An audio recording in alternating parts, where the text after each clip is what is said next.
নমস্কার বন্ধুগণ, এই মুহূর্তে আবহাওয়া দপ্তরের গুরুত্বপূর্ণ খবর। আজ 20 অক্টোবর সোমবার। আজকে পশ্চিমবঙ্গের কোথায় কেমন ঝড় বৃষ্টি আছে এবং ঠান্ডা আবার কবে থেকে বাড়বে তা সম্পূর্ণ জানার জন্য ভিডিওটা অবশ্যই স্কিপ না করে পুরোপুরি দেখবেন। আর আপনি যদি চ্যানেলে নতুন হয়ে থাকেন তো চ্যানেলটা অবশ্যই সাবস্ক্রাইব করে দিবেন সর্বপ্রথম এরকম আবহাওয়ার আপডেট পাওয়ার জন্য।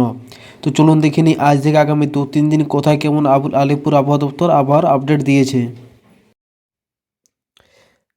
আজ থেকে আগামী 2-3 দিন কোথায় কেমন বৃষ্টিপাত থাকছে তা দেখার আগে দেখে নেবো কোথায় কেমন তাপমাত্রা থাকছে।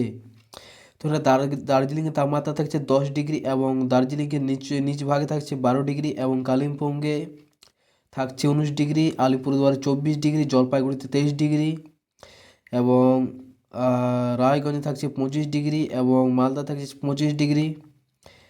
তারপরে বহরমপুরে থাকছে 23 ডিগ্রি এবং বর্ধমানে থাকছে 24 ডিগ্রি, পুরুলিয়াতে 21 ডিগ্রি। এখানে দেখতে পাচ্ছেন দক্ষিণবঙ্গে সর্বনিম্ন তাপমাত্রা থাকছে কিন্তু পুরুলিয়াতেই।